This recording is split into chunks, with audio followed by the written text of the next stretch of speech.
देखिए आप मदन भैया बाहर निकले हैं काउंटिंग सेंटर से और वहां पर उनके समर्थकों में जबरदस्त खुशी। सनोज उनसे बात करने का प्रयास करेंगे, मीडिया के सवालों के क्या जवाब देंगे मदन भैया, देखने वाली बात होगी। और उन्होंने राष्ट्रीय लोकदल का झंडा वहां पर बुलंद कर दिया है। बीजेपी से सीट छीन ली गई है।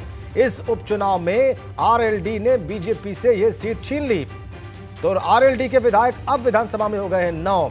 सनुज शर्मा बात करने का प्रयास कर रहे हैं। सनुज, हम आपको देख पा रहे हैं, क्या मदन भैया वहां से निकल गए? उन्होंने मीडिया से कोई बात नहीं की? हाँ, देखिए मदन भैया से भी बात करने की कोशिश करेंगे, लेकिन अब जयंत चौधरी के 9 रत्न हो गए हैं। अब तक जयंत चौधरी के पास 8 विधायक थे, 9वें विधायक मदन भैया हैं। अब ये नवरत्न विधानसभा में गरजेंगे, पूरे पश्चिम उत्तर प्रदेश के मुद्दे उठाएंगे और एक मजबूत ताकत दिखाने का काम करेंगे कि हवा अब राष्ट्रीय लोकदल के पक्ष में बह रही है। मदन भैया की बात हो, जयंत चौधरी की बात हो, मैंने लगातार इन लोगों से बात की है। इनका सीधा ये कहना था कि हैंडपंप से इतना पानी निकलेगा कि किसान का मुंह मीठा कराएंगे, किसान के चेहरे पर खुशी लाएंगे, और वो खुशी आज बरकरार है। आप यहाँ पर देखिए मीडिया से बातचीत कर रहे हैं। जयंत भैया से हम भी इनसे भी कोशिश करेंगे बात करने की, मदन भैया से, और बात करते हैं, कोशिश करते हैं कि आखिर ऐसा क्या समीकरण रहा।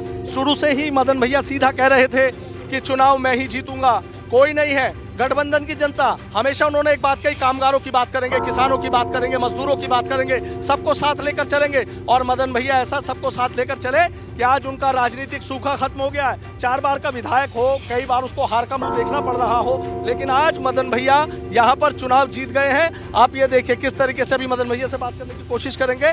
अभी यहाँ मीडिया ने घेरा हुआ है मदन भैया को, और यहाँ पर चारों तरफ जो फोर्स का मूवमेंट है वो भी है। अब मदन भैया को यहाँ से सुरक्षा के घेरे में उनके घर भेज दिया जाएगा। लेकिन मदन भैया की जीत का आंकड़ा क्या है, जीत को लेकर वो कितने खुश हैं, कितने उत्साहित हैं, ये तमाम सवाल अभी मदन भैया से बातचीत करने की कोशिश करेंगे और जानेंगे मदन भैया से ही। अभी एक बार हम बात करने की कोशिश करते हैं। सत्येंद्र जरा आ जाए, एक बार मदन भैया से बात कर लेते हैं।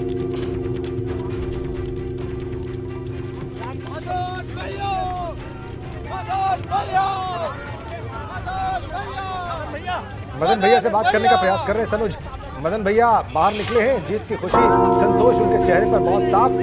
खतौली में समाजवादी पार्टी आरएलडी गठबंधन जीत गया है, आरएलडी जीत गई है वहां पर। सनुज देखिए आप, नारों के बीच में मदन भैया से बात करने के लिए उनके बिल्कुल करीब पहुंचे। मदन भैया जो विजेता जगह है खतौली में, उनसे बात करेंगे सनुज शर्मा। भाई साहब इधर मुँह कर लीजिए, इधर मुँह कर। तैयार बिल्कुल सनुज जी। सनुज जी जी देखिए राष्ट्रीय लोकदल के नवनिर्वाचित विधायक मदन भैया हमारे साथ हैं। मदन भैया से हम बातचीत कर लेते हैं। मदन भैया तमाम बातें कही गई, मदन भैया बाहुबली हैं, मदन भैया बाहरी हैं, इतने मुकदमे हैं, लेकिन जनता ने सबको नकार दिया, आपको विधानसभा भेज दिया। हमने पहले भी कहा धन्यवाद खतौली, धन्यवाद गठबंधन और धन्यवाद भाईचारा। आपने हमेशा एक बात कही, कामगारों की बात करेंगे, किसानों की बात करेंगे, मजदूरों की बात करेंगे। तो ये जो एक नया गठबंधन आप कह रहे थे, हमेशा मैंने आपसे बात की, हमेशा आपने कहा कि एक ऐसा नया गठबंधन बनाने जा रहे हैं, तो हवा मदन भैया की और गठबंधन की चल गई? नहीं, गठबंधन की हवा चलने की शुरुआत हुई है और हमारा पूरा प्रयास रहेगा इस शुरुआत को हम आगे बढ़ाएं अपने गठबंधन के लीडरशिप के साथ मिलकर, और इसको हम जो है पहले जैसा उत्तर प्रदेश जहां पर एक भाईचारा था उसे हम पुनः विकसित करके पुनः लौटाएं। मदन भैया कभी मुजफ्फरनगर दंगे की बात हुई, कभी कवाल की बात हुई, कभी अपराधियों की बात हुई, तमाम चीजें हुई, पूरी सरकार खतौली में थी, अकेले मदन भैया और गठबंधन कैसे लड़ पाया? देखिए हमने पहले भी कहा उत्तर प्रदेश हो या हिंदुस्तान हो, ये संविधान से चलता, कानून से चलता है। अब एक आदमी बाइट दे के कुछ भी कह दे, जबकि हल्फनामे में सब चीज़ स्पष्ट लिखनी होती है, ये हर व्यक्ति को मालूम है। लेकिन यही कारण है कि ये सरकार उन पे अंकुश नहीं लगा रही। आपने देखा होगा पहले अगर कोई नेता झूठ बोल देता था उसके खिलाफ मुकदमा दर्ज होता था, और आज नेता झूठ बोल के चले जाते हैं और उसको मीडिया छाप देता है। आपने मदन भैया एक चीज़ आपने सबसे पहले जीत का श्रेय खतौली की जनता को है, फिर गठबंधन के हमारे लीडर चौधरी जयंत सिंह जी को, चौधरी अखिलेश यादव जी को और चंद्रशेखर जी को।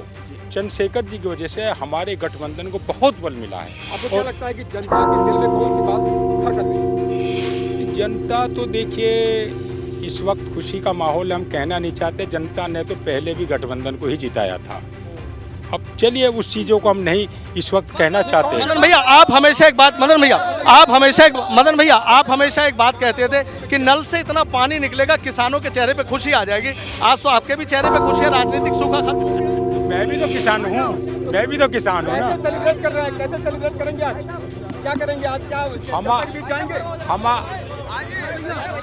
तो देखिए जी, मदन जी, भैया को बिल्कुल, मीडिया ने घेर रखा है। बिल्कुल बिल्कुल सरोज, आपने उनसे जो बातें की वो बहुत महत्वपूर्ण है। वो कह रहे हैं कि पिछली बार भी गठबंधन ही जीता था, आगे मैं कुछ कहना नहीं चाहता हूँ। इशारों में मदन भैया ने बहुत कुछ कह दिया। फिर वो कह रहे हैं कि वो किसान हैं और पहले भी उनको समर्थन प्राप्त था, फिर से उनको समर्थन मिला है।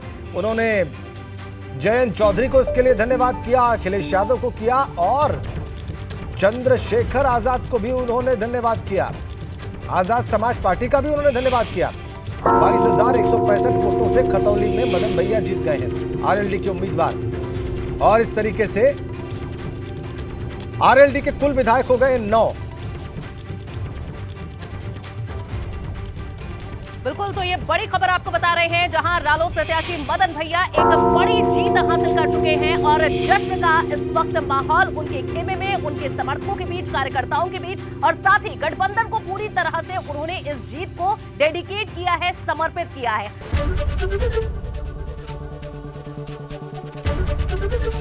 एबीपी गंगा, खबर आपकी, जुबान आपकी।